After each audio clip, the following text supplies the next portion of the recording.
Hi, this is Tim of the 1916 Company. Welcome and thanks for logging on. If you love this watch, email me, Team Mosso at the1916company.com for purchase, pricing, and availability questions regarding this watch. So today we're discussing a limited edition of 100 pieces in steel launched for 2025. This is the Frederique Constant and Revolution Magazine Slimline Monolithic Manufacture FPG, which Waco, founder of Revolution and the mastermind of this variant, has nicknamed the Last Airbender. What sets it apart is that it is a custom version of a really interesting engineering solution dreamed up by Frederique Constant and implemented on a watch that's reasonably priced. What makes the addition unusual is the use of multiple green textures on a dial that includes Breguet-style hands as well as Eastern Arabic numerals. So the watch here in steel is 40 millimeters in diameter. I measure it 11.8 millimeters thick. It's actually very short across the wrist at 44.9 millimeters lug to lug with a 20 millimeter spacing in between the lugs. We'll throw it on my wrist, which is 16 centimeters in circumference, and even with the strap still tight, stiff, and not broken in, it's an easy fit. I can see this wearing well on a wrist as small as 14 centimeters circumference. You can see in profile it'll fit easily under a cuff, even over the top, which exaggerates the span of a watch. You can see the lugs are inboard of the edge of my wrist. The strap is lovely. It's almost a nubuck style sanded texture. When you sand leather, you create that velvety feel, and you remove a lot of the imperfections from the surface of the hide. Now it is alligator, it's green, just like the watch, appropriately monotone stitch, a little bit of bolstering or stuffing to give it volume. We've got a folded edge on the bottom. You can see we've got rubber inserts to project the strap from the biological effects of the wrist. So protecting it from the heat, sweat, moisture, oil, and grit of the wrist will create a longer lasting strap, but also the rubber on the bottom is supremely comfortable. We've got a folding clasp here. You can see we've got the Frederique Constant logo. It's a friction fit clasp in steel to match the watch itself. There's the logo right there.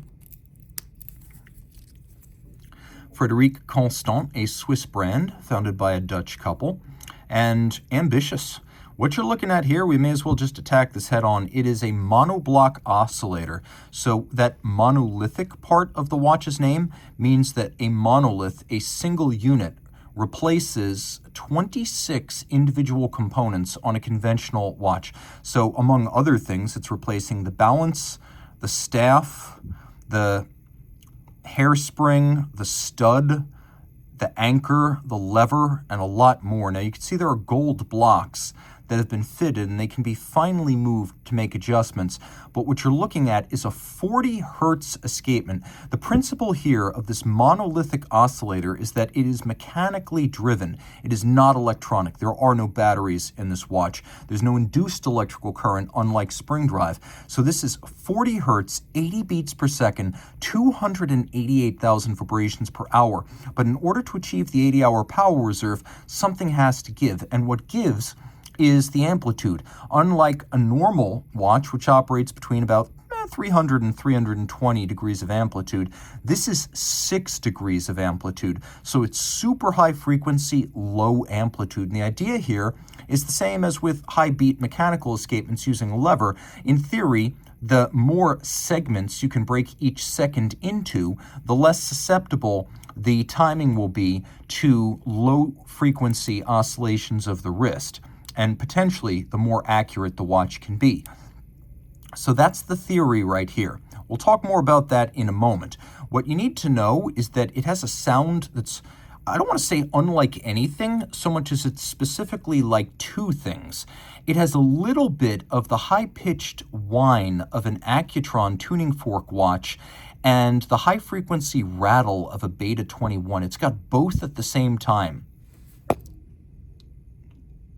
I can't capture this on the camera with the camera microphone. I tried, but you're going to have to take my word on that. Let's take a look at the case, and then we'll come back to the dial. As you can see, the case is worthy of that slimline nomenclature. It's fairly thin. The lugs are broken out, so it's not a Calatrava-style blended lug. There's a little bit of a inverse tumble home. It has a bowl-like shape. And we've got this very classical onion-style crown without branding and a domed bezel. There's a little bit of camber to the sapphire.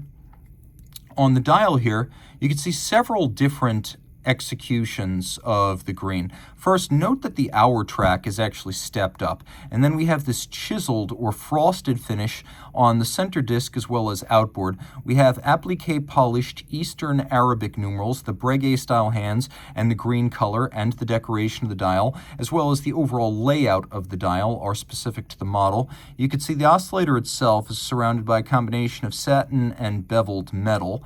And we'll just get as close as we can to that because I know you're dying to know more about it. There is no hacking function. And I should mention, because I talked about potential accuracy, that this FC-810 movement is only being declared accurate to the same standard as most Frederique Constant manufacturer movements. They're still working on the technology. Getting it to work was step one. That's where this is. Making it more accurate than a lever escapement, they're not quite there yet. It will run better than -5 plus 15 per day, but as of right now, that's all they're promising. Now you can see that the watch does not have a hacking function, but you can apply a little bit of back pressure to the seconds hand and basically stall the whole thing if you wish to freeze the seconds hand in a specific spot. So it is not a hacking movement. What it is one that they make themselves. There is a Dutch company called Flexus that is helping them with this oscillator technology. Now, you might be thinking, well, let's see, Vaucher manufacture with Sunfine, Ulysse Nardin with the Freak Next, Zenith with the Dayfi Inventor. All of them either slow-walked or abandoned this technology. So how is it that Frederique Constant got there with a watch that retails for well under $10,000? Well, first of all, they worked with Flexus, which is a specialist in compliant mechanisms such as silicon oscillators. Second, it is a fact that they have licensed certain patents from LVMH, so they are benefiting from some of the research and lessons learned at Zenith, and that's important to mention. Now on the back, the movement's all mechanically finished, though it's handsome enough. It's an automatic winder. It's got a extended power reserve because of the nature of the oscillator. Though it's super high frequency, it's barely moving with 6 degrees of amplitude. So you get those 80 hours of power reserve despite 288,000 vibrations per hour. It all pivots on 19 joules, and again, 26 parts of a conventional escapement have been replaced by this one. And it's attractive to look at, though I really do feel like all the action, and I mean all the action, is on the dial side of this watch. In terms of water resistance, 30 meters, don't take it beyond that. You can appreciate individual numbering out of the additional 100, and I've seen several different versions of this watch over the years, and this is by far the most attractive to the eye. Always appealing to the intellect, it is now aesthetically pleasing. Reach out to Team Mosso at the 1916company.com for purchase and pricing details.